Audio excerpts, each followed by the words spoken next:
Welcome back to Savannah Seaport News. I'm Pac-Man Jones at Savannah Seaport News. Now, I just came back from vacation about 2 hours ago. I needed a break from Savannah. But obviously, the streets of Savannah just don't take a break, especially on the holiday weekend, because the Savannah Police Department is investigating the fatal shooting of a 31-year-old male on July the 2nd, 2021. At approximately 11:30 p.m., the Savannah Police responded to Avery Street and Wilder Drive on a report of a shooting. Oh, that address sounds familiar, right? If you guys seen that other video that I talked about that mass shooting, that was in the actual same location of that last shooting. But anyways, back to the story. Shortly after officers arrived at this location, a person arrived at Memorial Hospital by private vehicle suffering from a gunshot wound. The victim, identified as Arthur Boston, later succumbed to his injuries.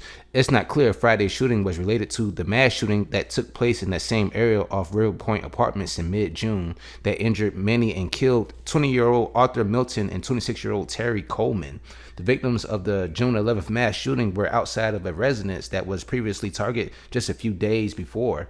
Minter said that the Savannah Police Department is continuing to increase its presence around Avery Street as leads continue to come in and working with the Housing Authority of Savannah, which managed River Point, to address the issues.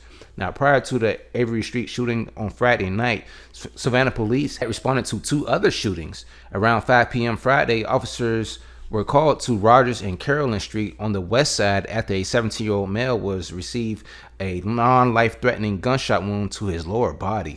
Minter said the victim was initially transported to St. Joseph's Hospital by private vehicle and later transferred to Memorial Health University Medical Center. I don't know why they did that, why that person was initially transferred or actually taken to Joseph Hospital. Like I said in every video, you must go to Memorial.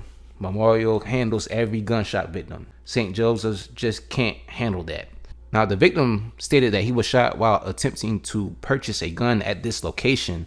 Detectives are still reviewing witness statements and video evidence to identify the suspects involved in that incident, Minter said. A few hours later, around 10:30 p.m., Savannah Police Department was on the scene at Paulson Street and Hamilton Court, where a 54-year-old male received non-life-threatening gunshot wound to the shoulder. The victim was transported to Memorial by private vehicle. Minter said the victim stated he was driving through an area when his car was struck by gunfire and couldn't provide any information on possible suspects or why his vehicle was targeted. On Saturday evening, a 24-year-old male received a non-life-threatening gunshot wound to the leg after a shooting near LeGrand and Anderson Street. Minter said preliminary information indicates that there was an exchange of gunfire between the victim and at least one other person at the scene. After being released from the hospital, the victim was transported to the Chatham County Detention Center and he was charged with possession of a firearm by a convicted felon. Now, in the next shooting, around 8 p.m. Sunday, a 37-year-old male received non-life-threatening gunshot wound to the arm at the altercation in the 800 block of East 34th Street. The victim stated he was involved in the altercation in that area and resulted in him punching the window of a vehicle. He states an occupant of that vehicle then shot him in the vehicle, then fled from the area, Minter said. The final incident, a shooting that injured a 18-year-old male, took place around midnight behind City Hall on River Street, Minter said. The victim received non-life-threatening gunshot wound to the upper body after an altercation with two other males. The victim was later transported to the Chatham County Detention Center for an active warrant. Damn, I mean, that sucks to get shot and then go to jail.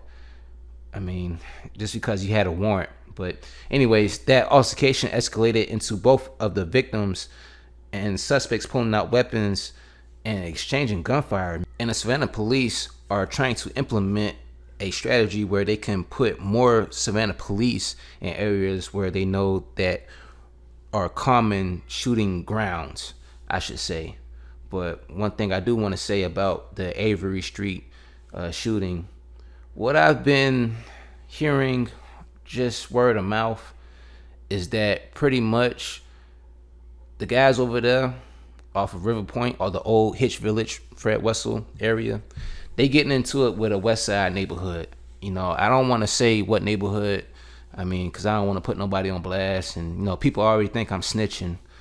That's crazy, right? But I mean, from what I'm hearing, they're getting into it with a West Side neighborhood all over what's been said, not really necessarily over the internet. I mean, it's some street stuff that's been going into it, but the guys on the west side feel like they've been getting mocked by these particular guys.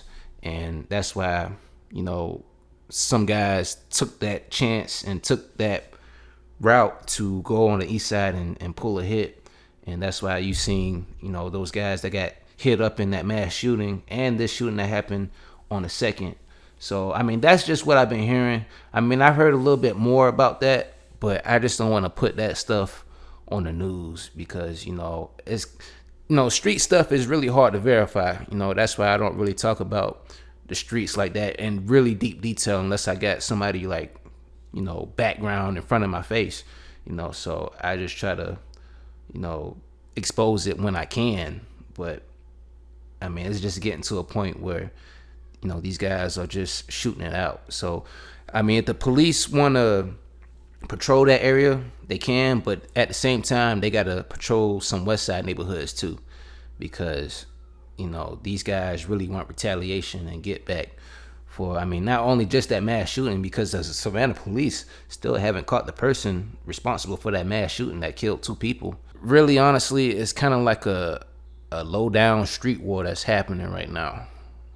And I'm not trying to boast that type of talk and narrative because that's not cool for the city.